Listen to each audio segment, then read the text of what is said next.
ನೋಡ್ತಿದ್ದೀರಾ ಜನಸೇವಾ ಕನ್ನಡ ಟಿವಿ. ಇಂದಿನ ಮುಖ್ಯಾಂಶಗಳು.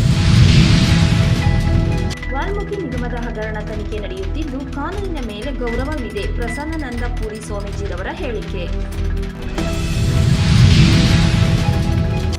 ನ್ಯಾಯಬೆಲೆ ಅಂಗಡಿಯಲ್ಲಿ ಕಳಪೆ ರಾಗಿ ವಿತರಣೆ, ತಿಪ್ಪಿಗೆ ಸುರಿದು ಪಡಿತದಾರರ ಆಕ್ರೋಶ.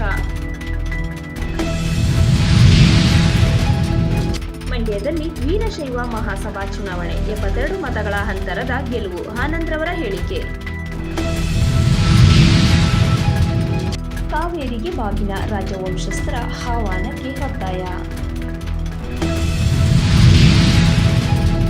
ಗಂಧದ ಮರಗಳಿಗೆ ರಕ್ಷಣೆ ಒದಗಿಸಲು ಪೊಲೀಸ್ ಗಸ್ತು, ಮಲ್ಲಿಕಾರ್ಜುನ ಬಾಲದಂಡಿರವರ ಹೇಳಿಕೆ. ಪರೀಕ್ಷೆ ವಿವಾದ, ನೀಟ್ ಯುಜಿ ಮರುಪರೀಕ್ಷೆ ಇಲ್ಲ ಎಂದ ಸುಪ್ರೀಂ ಕೋರ್ಟ್. ಮಂಡ್ಯದಲ್ಲಿ ಕಬ್ಬು ಕಟಾವು ಕೂಲಿ ಕಾರ್ಮಿಕರಿಗೆ ಮೂಲ ಸೌಕರ್ಯ ಒದಗಿಸಿ, ಡಾಕ್ಟರ್ ಕುಮಾರ್ ರವರ ಹೇಳಿಕೆ. ಕೇಂದ್ರ ಬಜೆಟ್ ಕುರ್ಚಿ ಉಳಿಸಿಕೊಳ್ಳಲು ಬಿಹಾರ ಆಂಧ್ರಕ್ಕೆ ಸಿಂಹಪಾಲು, ಕರ್ನಾಟಕಕ್ಕೆ ಚೊಂಬು, ಸಿಎಂ ಸಿದ್ದರಾಮಯ್ಯರವರ ಹೇಳಿಕೆ. ಕೇರ್ಪೇಟೆ ಧ್ವಜ ವಿವಾದ ಹುಟ್ಟುಹಾಕಲು ಹುನ್ನಾರ, ಶಾಂತಿ ಕಾಪಾಡಲು ತಹಶೀಲ್ದಾರ್ಗೆ ಮನವಿ. ಬಿರುಗಾಳಿ ಸಹಿತ ಜೋರು ಮಳೆಗೆ ನೆಲಕ್ಕೆ ಬಿದ್ದ ಮರ ಮತ್ತು ವಿದ್ಯುತ್ ಕಂಬಗಳು. ಪಟ್ಟಣದಲ್ಲಿ ಡಾಕ್ಟರ್ ಬಿ.ಆರ್. ಅಂಬೇಡ್ಕರ್ ಪ್ರತಿಮೆ ಸ್ಥಳಾಂತರ.